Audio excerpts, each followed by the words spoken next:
Hola, yo soy Sailet Camacho Y yo soy Hanna Sierra del grado 11.5. y hoy les vamos a hablar sobre el Bogotazo, Las consecuencias y sus causas. y su impacto en Colombia.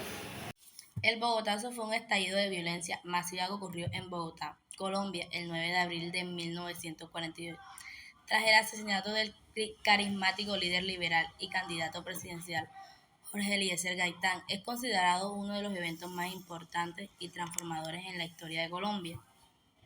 El detonante del asesinato de Jorge Eliezer Gaitán, quien representaba las aspiraciones de justicia sociales de las clases populares.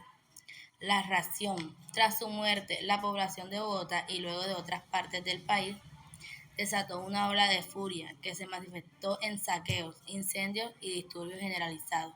El presunto asesinato Juan Rojas Sierra fue linchado por la multitud. El 9 de abril de 1948 es una fecha que se ha incrustado en la memoria colectiva de Colombia. El asesinato de Jorge Eliezer Gaitán desató el Bogotazo. El Bogotazo fue el punto de inflexión que marcó el inicio de la violencia en un conflicto bipartidista que asoló el país durante casi una década. La primera mitad del siglo XX estuvo marcada por una profunda división entre el Partido Liberal y el Partido Conservador. En las regiones, la confrontación era brutal. La lucha por el poder y control de la tierra traducida en conflictos locales y persecuciones políticas. Jorge Eliezer Gaitán se erigió como un líder carismático y elocuente, denunciando a la oligarquía que enriquecía a expensas del pueblo. Con su discurso radical, Gaitán movilizó a miles de seguidores. Era el candidato liberal más probable y una amenaza para la élite política. A las 1:05 de la tarde del 9 de abril de 1948, la historia de Colombia cambió para siempre. Jorge Eliezer Gaitán fue baleado a la salida de su oficina, en la carrera séptima con calle 14 en el centro de Bogotá. El presunto asesino, Juan Rojas Sierra, fue rápidamente detenido por transeúntes, pero una multitud enardecida lo linchó y arrastró su cuerpo por las calles. El rumor de la muerte de Gaitán, la esperanza de millones, se extendió como un reguero de pólvora por toda la capital. La rabia acumulada de la población se desbordó en una ola de violencia incontrolable. La gente, armada con lo que puede encontrar, machetes, palos, piedras y cualquier objeto contundente, se volcó a las calles para protestar y vengarse. Los objetivos de la furia popular eran los símbolos del poder que Gaitán había denunciado: edificios gubernamentales, iglesias, bancos, tranvías y negocios.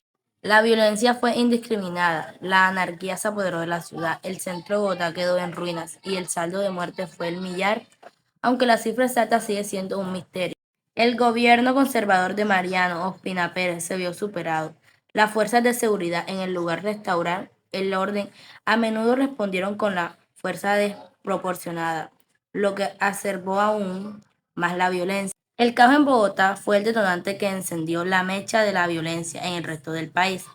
El Bogotazo no fue un evento aislado, sino catalizador que desató un conflicto latente. Tras el asesinato de Gaitán, la violencia bipartidista, ya que existía en la zona y se extendió por el territorio. Este periodo de la violencia fue un conflicto brutal y desorganizado, caracterizado por el enfrentamiento entre milicias y guerrillas campesinas, liberales y conservadoras. Las represalias eran las normas y los métodos de guerra eran crueles.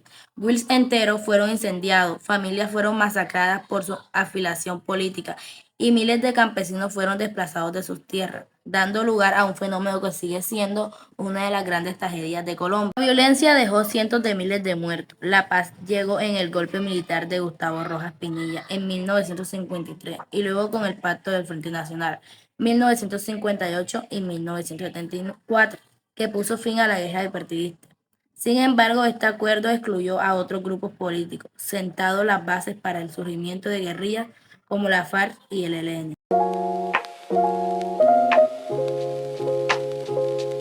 Cifras y consecuencias. Muertos. Los reportes varían. Algunas personas hablan de 500 personas de ese día, otras de alrededor de 3.000.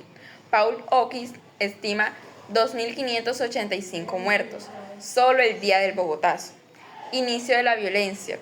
Para la mayoría de historiadores, el Bogotazo marcó el comienzo de la violencia, una guerra civil no declarada entre liberales y conservadores, que dejó entre 200 y 300.000 muertos hasta 1958. Impacto a largo plazo. Este periodo derivó en la aparición de las guerrillas liberales comunistas, como el conflicto armado interno que siguió incluso hoy. Grupos como el Clan del Golfo autodenominan el Ejército Gaitanista de Colombia. Transformación de Bogotá. Buenas partes del centro quedó destruido, el tranvía fue uno de los más afectados y nunca se recuperó. Contexto político. Gaitán era el candidato liberal disidente en 1946. Su asesinato ocurrió bajo el gobierno conservador de Mariano Ospina Pérez. Su muerte multiplicó la violencia. Se hablan de 300.000 muertos y más de 2 millones de desplazados en los años siguientes. Hoy, en el sitio donde cayó Gaitán, hay 10 losas que exaltan su memoria y su rostro estuvo en el billete de 1.000 pesos.